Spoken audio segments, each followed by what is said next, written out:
Hello and welcome to the Merri-Cast, the show that puts you on the fast track to business confidence. My guest this week is Kim Ades. Kim runs a coaching company working with leaders, executives, entrepreneurs and the like, a group that she calls the highly driven population. She has a team of coaches in Canada and the US, and she also trains leaders and individuals in a very unique coaching process and then certifies them in what she calls the frame of mind coaching method. Now, Kim's been doing this for nearly 20 years, and this show is all about frame of mind for business confidence. So I wanted to hear a lot more about what she means by things like mindset and frame of mind. I also wanted to hear how she herself had fared with her own mindset on her own entrepreneurial journey. So, how did this all come to be? Well, I am what I would call a serial entrepreneur. And so this is not my first business. This is my third business, but the last one that I had, I owned a software company and we used to build simulation-based assessments. And the purpose of those assessments was to help companies make better hiring decisions. And what we ended up doing is really understanding what differentiates top performers from other people. And that really provided a great deal of information or guidance for the current coaching business that I have now. But in any case, I ran that business for 10 years, ended up selling it. And right after I sold it, I was recruited by a coaching company here in Toronto.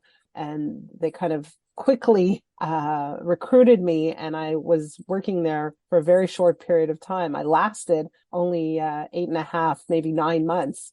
And the reason I did that is because, number one, I'm an entrepreneur and it's very hard for me to work for anybody else. I don't know if your listeners can relate to that, but really, really tough to go from leading your own company to suddenly answering to someone.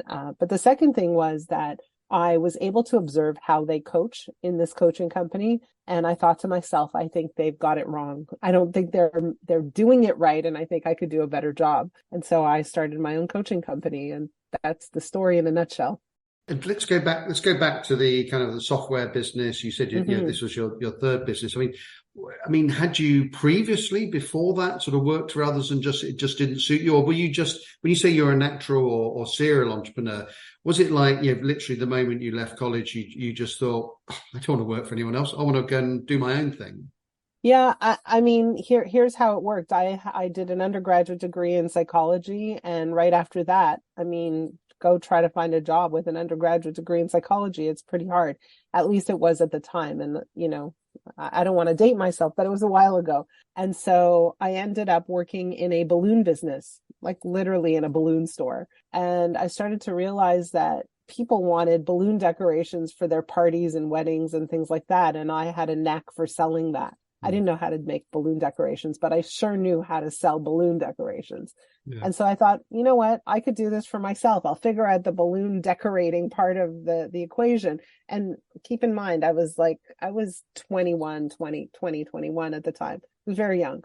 Yeah. And so we decided to start a balloon decorating business where we would decorate for people's weddings, engagement parties, corporate events, that kind of thing, birthday parties, stags. And so every Saturday, because that's when most people have parties, we'd wake up at, 4:30, 5 o'clock in the morning, load up our little car and go from party hall to party hall decorating events.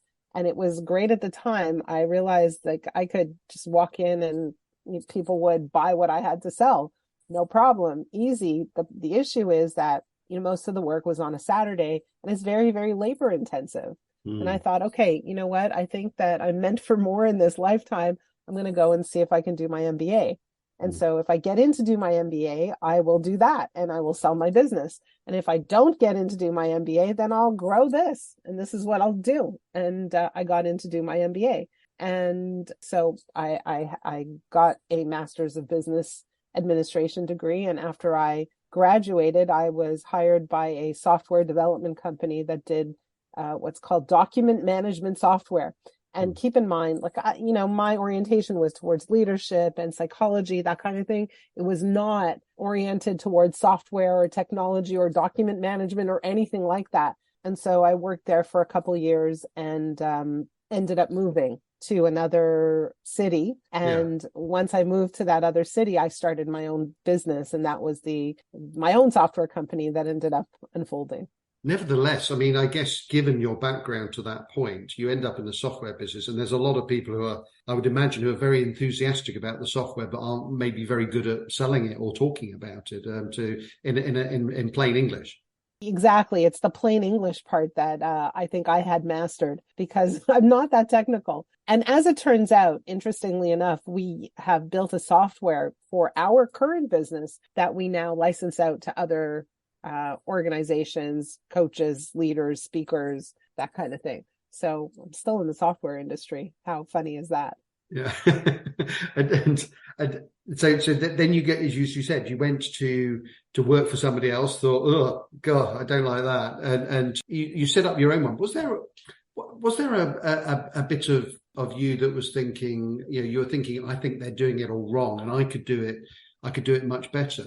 I mean, was that the overwhelming feeling, or was there a sort of reluctance there, thinking, well, these people have been doing coaching for quite a long time. Maybe they know something I don't. I mean, but No. you're shaking your head for the best No, benefit I of the never had listeners. that. I never had that.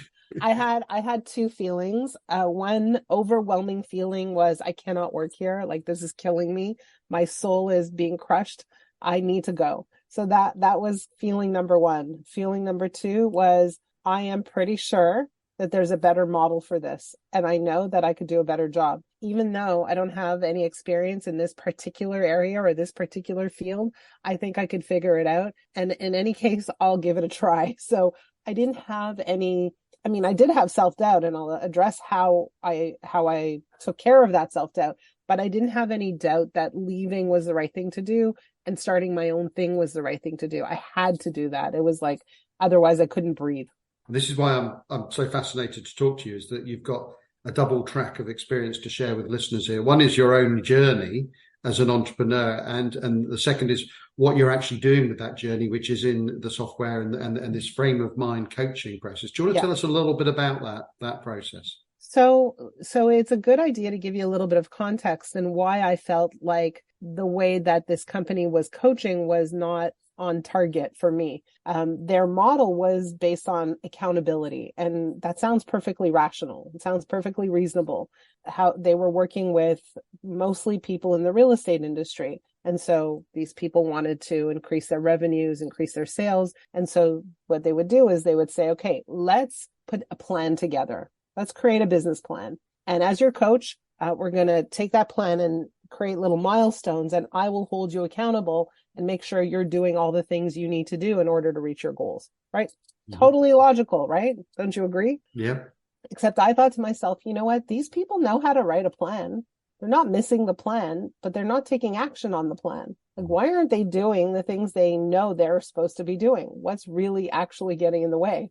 What's stopping them from taking action? What's stopping them from doing the things that they need to do to execute that plan? And I thought, if I could figure that out, then I'll be an effective coach.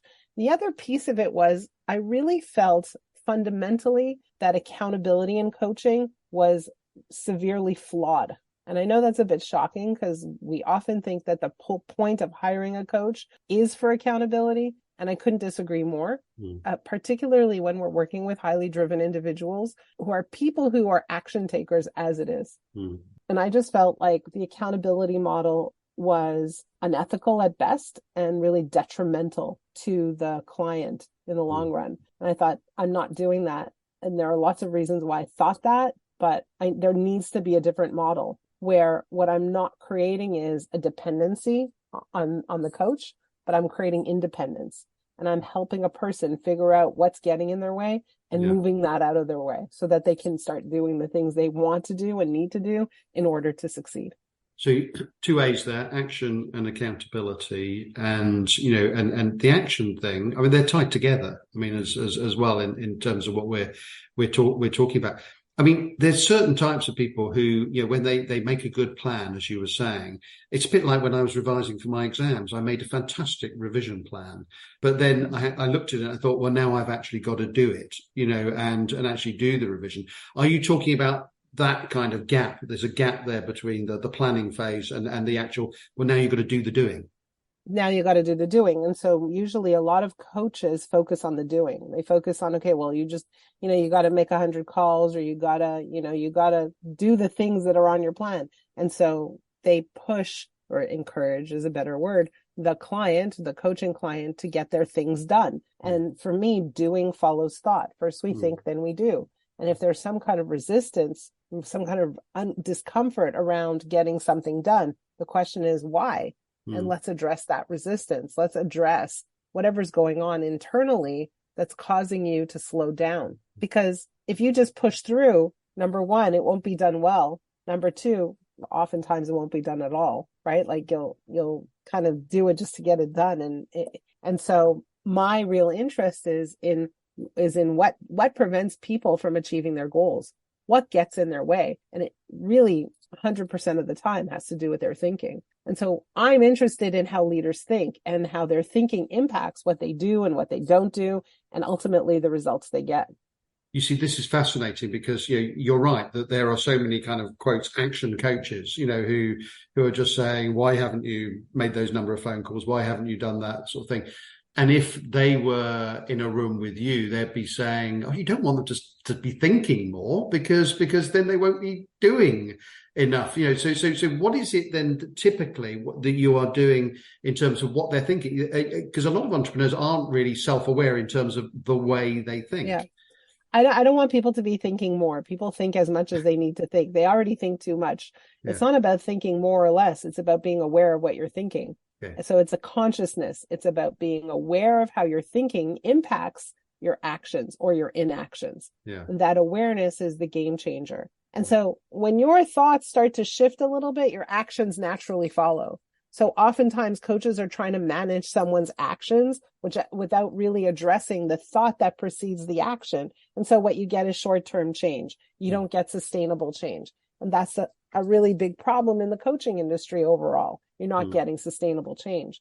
But when you're addressing the thinking and helping someone to think differently and take that new thinking and ground it or cement it, then always new action unfolds. See, we don't have to worry so much about action. What we really need to worry about is, how are you thinking about X, Y, or Z? And is your thinking lined up or aligned with your ultimate goal? And very often we find that most people's thinking is not aligned with their goals.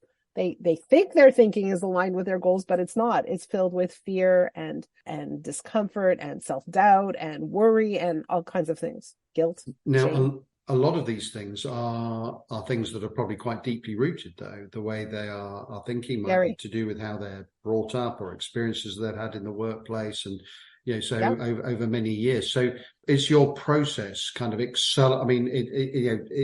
accelerating the speed with which that can change? Because something's quite deep rooted stuff. Yeah. So it is an accelerated process. So we front load our coaching. We always start off with a very, very intense 10-week coaching cycle. Why? Because we work with leaders typically. We work with a highly driven population. They have no patience. They want to see results fast, right? So we deliver those results fast, and we create a very intense, intimate initial coaching period.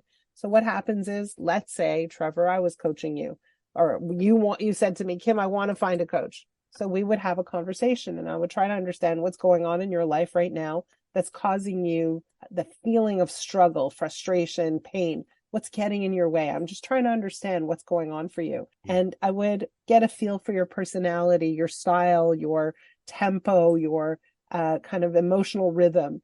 And I would then assign you to one of our coaches. And then you would have an orientation call with one of our coaches, and you would then start coaching. So how does it work? There's a call every single week. Every single call is recorded. Why do we record the calls? So you could listen to the recordings and hear yourself speak. It's one of the greatest formats of self-awareness is by listening to yourself. We very rarely get the opportunity to hear ourselves speak and pay attention to the story we're telling and the frustration we're expressing or experiencing. And we very rarely get an opportunity to hear the words we're saying and where they're coming from. And so we don't get an opportunity to pay attention to the patterns that we exhibit. And so listening to the recordings gives us an opportunity to do that. It also gives us an opportunity to get coached a second time. You're getting a double dose of coaching. And then in between every single call, we invite you to journal in our software platform, in our private and secure online journaling platform every single day for the duration of the 10 weeks. So at the beginning of the week, you get a journaling question or a prompt and you start journaling. And every time you journal, your coach will be reading and responding to your journal. No days off, no weekends, no vacations. And so you are in touch with your coach every single day. So what happens? You're doing the work every single day. When you do the work every single day, you make progress every single day. But also you develop a very, very intense and intimate relationship with your coach. And that creates the groundwork or the environment with which you can move at very, very rapid pace. So all of that is important. But what is the coach doing? The coach is collecting data. The coach is understanding how you operate in your life, both personally and professionally. And they're piecing together the beliefs you have, your priorities, your perspectives, and how all of those influence or impact your decision-making, your actions, your reactions, your emotional state. That data is critical for really effective coaching. So you've got this daily, quite intense, dialogue going on with the with the coach. Is there a period, and I get how, particularly early on, that's necessary. Over time, does that intensity lessen? Where if the coach is judging, well, actually, I think they've got it now, or they are beginning to self-diagnose now as they go on, they've become much more aware. So it's not a, so people do definitely become much more aware, and it's not about, they've got, they got it, they have it now. It's kind of like if you decide to become fit, you go to the gym, right? But you can go to the gym every single day for 10 weeks and then you could feel much, much better, which you will feel much, much better. But then after 10 weeks, if you just stop, what happens to your body? So it's the same kind of thing. What we're suggesting is working on yourself, working on your mindset, working on your mental muscle is a lifetime commitment. And it's one that we all need to make, even the coaches, right? So it's just what we need to do in order to be emotionally fit. I completely endorse what you're saying. I mean, I have a coach, and I speak to her not every day, but we do record the calls, and then when I'm playing the call back, which I do, that's where I actually do most of my learning, especially when it's been about a week since I'd had that call, and I'm listening to myself talking, and I'm thinking I know what I'm about to say. And even if I don't actually remember, because I'm thinking, I bet you I say so and so now, and I can almost like stand back and see my own thought processes and think, I can't believe you said that again. It's like, and even in the replay, and then you almost see the flaws or the failed logic in some of your thinking and your thought patterns and so on. And so you get a double dose, if you like. You get the moments of insight and inspiration during that first call, and then the moments where you realized actually there were bits you missed. We all miss bits in conversations all the time. So without realizing it. So Exactly. Yeah. So you're talking about the recording element, and that combined with the journaling provides or creates an incredibly powerful experience, high impact. Okay. So how has this improved you as an entrepreneur, getting back to that? I mean, have you done it on yourself, so to speak, and has that changed the way you think about what journal. You do? Yeah. Yes, of course.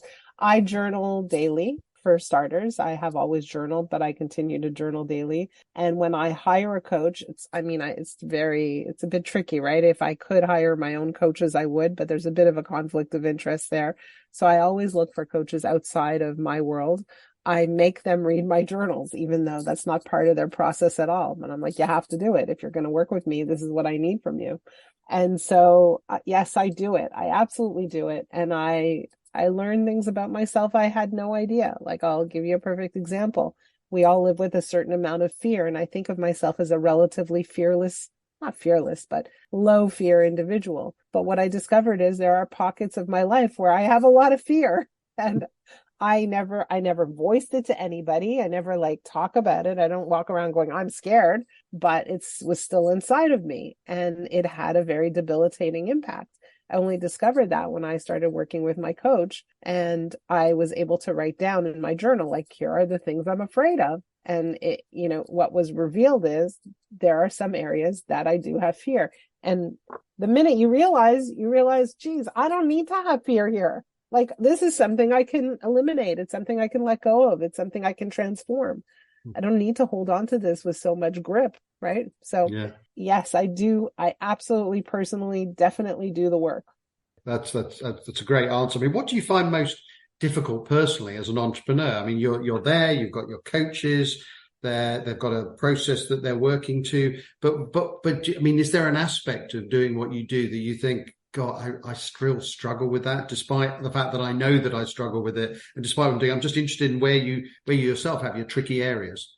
So my philosophy on being an entrepreneur is, my goal in life is to make myself redundant. I want to have a business where I'm not that important. And to a great extent, I've done an amazing job. I have honestly the best coaches in the world. Yes, I'm biased, but truly they are second to none. They're incredible. So I have great coaches. I coach very little now. I coach a handful of people, whereas I used to coach a lot of people before. So I don't coach as much. But there are some areas in my business where I'm still a little bit too important for my own liking. And I'm working on that as well. I'm trying to replace myself. I'm trying to find people who can take on various roles that have been critical or reflective of me alone. So that's one of the challenges of being an entrepreneur, is always being able to hand off, delegate, replace yourself at every level. As you grow, you need to replace yourself. And the coaches, you mentioned that you think they're the best coaches in the world, and and so on. I mean, does that mean you've had to turn away a lot, in order to get to those ones that are Well, the premium? I don't, let me kind of explain. I don't go out in the world looking for a coach to work for me. That's not how it works. What happens is that we have coached hundreds and hundreds of people, and every once in a while, somebody kind of shows up that shows a little bit of talent, but more than anything, they show a determination to continue doing their own work. And so they are clients. They go through our coaching process, and then they say, holy moly. Okay, that's a nice word. Holy moly, that was amazing. How do I learn how to coach? So we have a certification process, and we have, again, many, many people who go through certification. But when we observe how they go through certification and we notice talent, we notice grit, we notice a high level of engagement, we notice a high level of self-reflection and all of that stuff, a consistency, a determination. Those are the people we invite into continuing the steps of our certification process so that they can become coaches for us. Becoming coaches for us is not easy. It takes about 1.5 years to go through a certification process. And then at the end of all of that, there's an exam process that they have to pass with an over 85%. I mean, it's rigorous. Yeah. But what I really want to say is, every one of my coaches started off as a client first. Right. Okay. And then they became very interested in what you do, and then thought, I quite fancy doing that. So is that a good thing? So in terms of they weren't too steeped in other coaching methods. They're not allowed to be steeped in other coaching methods because it's not the best thing to say, but I find that there are a lot of coaches out there who go to coaching schools, and when they come, I need to undo a lot of what they've learned. Yeah. And so it's better to get someone who is fresh. All right. So we want to give listeners the confidence they need to succeed. Now, you are uniquely placed to make these kinds of assessments. I mean, are there things that you would pass on about your own personal experience as an entrepreneur, or what you've learned through the coaching process that makes you think, well, if I had to pass on these 2 or 3 things that I'm commonly seeing all the time that get in the way, what would they be? I think that one of the things that entrepreneurs have to deal with is decision making. Like, how do I know if this is a good idea or not? How do I know whether or not to invest in this concept, this person, this consultant, this idea? Because investments are not only costly in money, but they're costly in time and focus. And so making those decisions are really, really critical. We think that they're not sometimes. Oh, all I have to do is, hey, it's not expensive. It's only like a couple $100. And, but every time you make a decision like that, you're also making a decision to divert your attention towards something else. And so decision making is a very, very important element in running a business. And I would say a few things around that. Choose carefully where you place your attention. Make sure that whatever you're placing your attention on is aligned with your mission and your goals. So that's thing number one. Thing number two, that's not to say you can't try things. I'm a huge proponent of trying things. But when you try things at small scale first. Try it, see how it goes, and then make a larger commitment. So I'm a huge fan of piloting concepts, piloting ideas. Even when it comes to hiring people, don't necessarily hire people right off the bat. You don't need necessarily to jump in and have all these employees. Hire them on contract, give them a small project, see what it's like to work with them, see what it's like to get their deliverables, their quality of work, etc. So I'm a big fan of starting smaller and then scaling up. Know what you're scaling into.